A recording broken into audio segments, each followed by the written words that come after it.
हिंदुस्तान के नए वजीर तालीम प्रहलाद जोशी आरएसएस से एजुकेशन की मिनिस्ट्री तक सफर। आदाब नाजरीन, मिली डिश में आपका इस्तकबाल है। मैं आपका मेजबान सैयद मुइन। धर्मेंद्र प्रधान गए, लेकिन मोदी ने उनकी जगह किसी प्रोफेसर या एजुकेशन एक्सपर्ट को नहीं भेजा। उन्होंने भेजा अपना सबसे मजबूत पॉलिटिकल फाइटर प्रहलाद जोशी। सवाल ये है, क्या ये एजुकेशन मिनिस्ट्री संभालने के लिए लाए गए हैं या फिर नीट क्राइसिस से सरकार को बचाने के लिए? चलिए समझते हैं।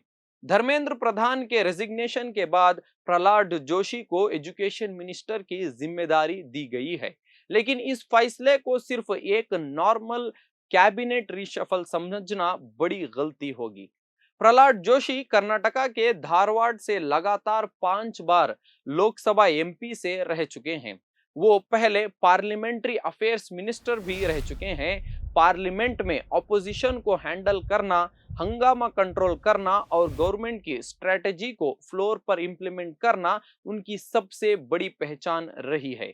इसीलिए बहुत से पॉलिटिकल ऑब्जर्वर्स का मानना और कहना है कि नीट कंट्रोवर्सी और ऑपोजिशन के लगातार हमलों के बीच मोदी ने किसी एजुकेशन एक्सपर्ट के बजाय एक एक्सपीरियंस्ड पॉलिटिकल मैनेजर को चुना है। इस अपॉइंटमेंट को कई लोग क्राइसिस मैनेजमेंट के नजरिए से भी देख रहे हैं, लेकिन प्रहलाद जोशी की सियासी कहानी यहीं से शुरू नहीं होती। उनका आरएसएस से पुराना रिश्ता रहा है। वो जवानी से ही संघ के सक्रिय कार्यकर्ता रहे हैं।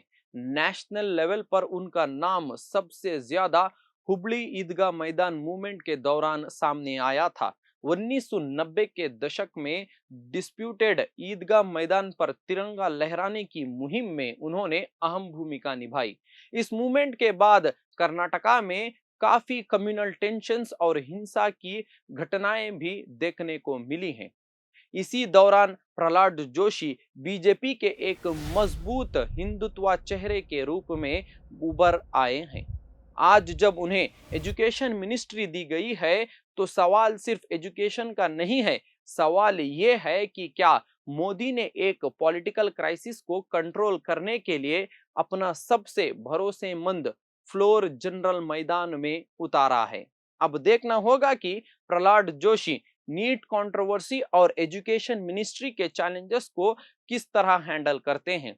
क्या वो ऑपोजिशन के हमलों का जवाब दे पाएंगे या फिर एजुकेशन रिफॉर्म्स पर फोकस करेंगे? आपको क्या लगता है? क्या ये अपॉइंटमेंट एजुकेशन के लिए है या सिर्फ पॉलिटिकल डैमेज कंट्रोल करने के लिए? अपनी राय कमेंट सेक्शन में जरूर दें। जुड़े रहिए मिली डिजिट के साथ। बोल हमारे, आवाज आपकी।